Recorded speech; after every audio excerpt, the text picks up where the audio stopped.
Il fait très froid, comment on s'habille pour être chic au bureau? Allez, c'est parti!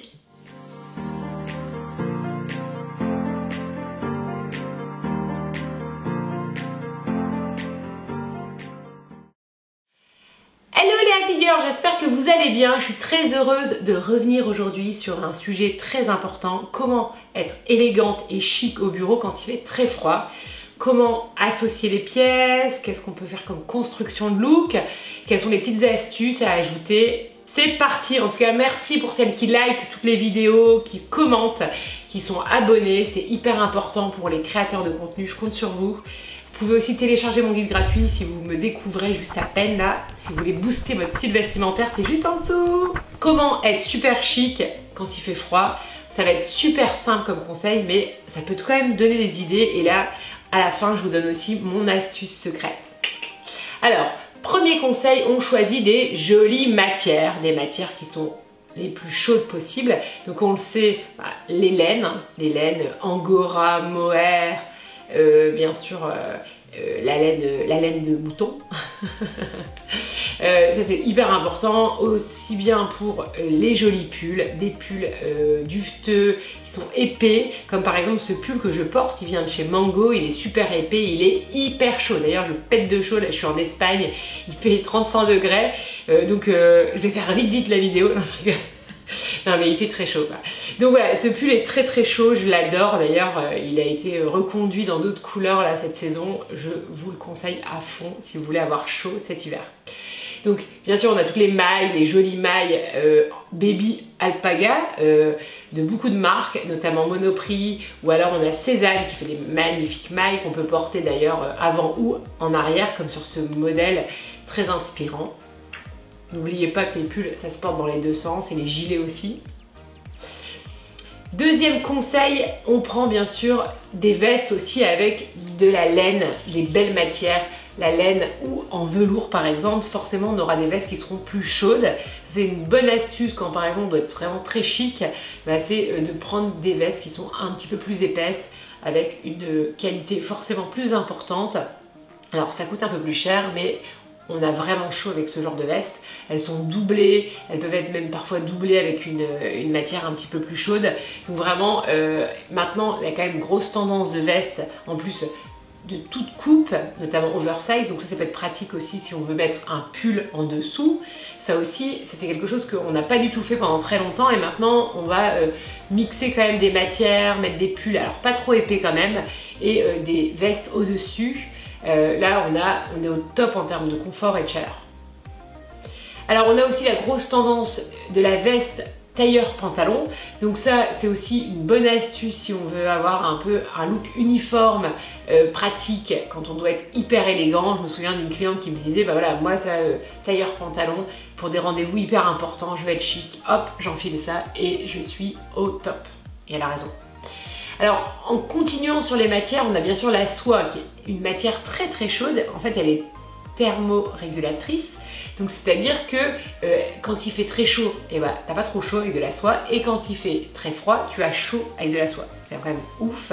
Donc là, par exemple, un joli foulard en soie, plutôt petit modèle, ce sera plus moderne qu'un trop grand, qu'on porte au cou. C'est une très bonne astuce. Merci Lily of Fashion.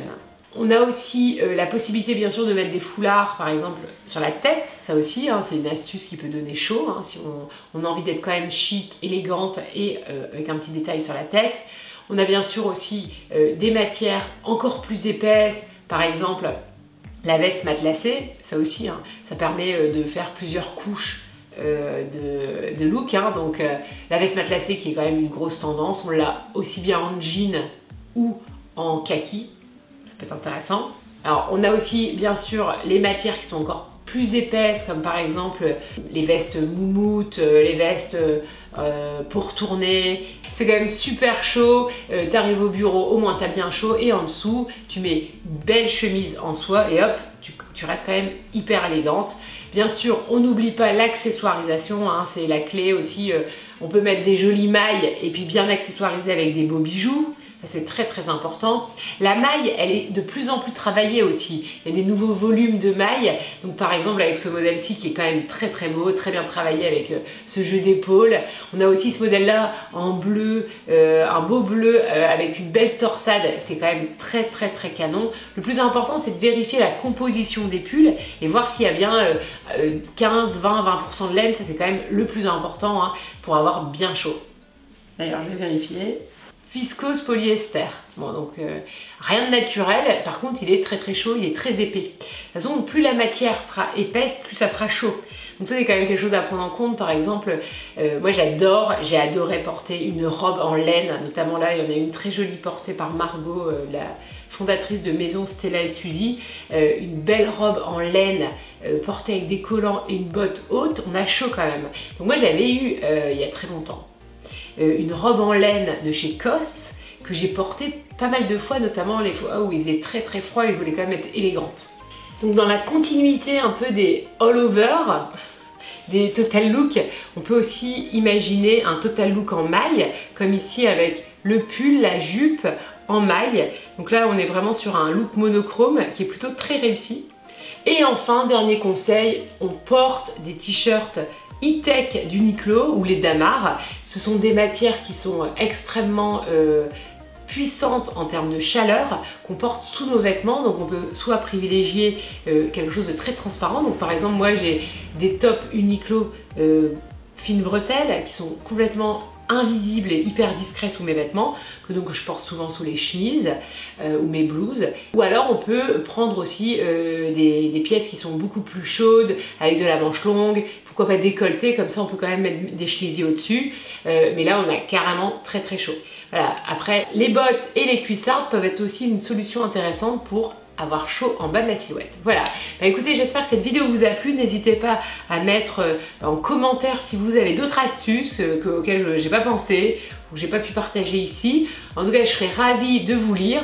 J'espère que cette vidéo vous aura inspiré pour faire des looks quand même soignés, réussis, faire des superpositions de pièces intéressantes.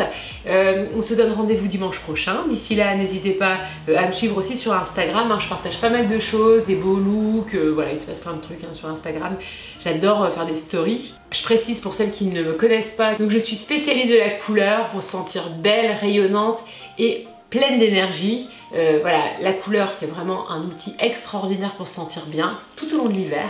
Et donc connaître les couleurs qui nous vont à nous, et pas à nos copines mais bien à nous, et oser plus de couleurs, c'est un bon moyen de gagner en énergie et gagner confiance en soi. Je vous embrasse très très fort, je vous souhaite une belle journée et je vous dis à dimanche prochain.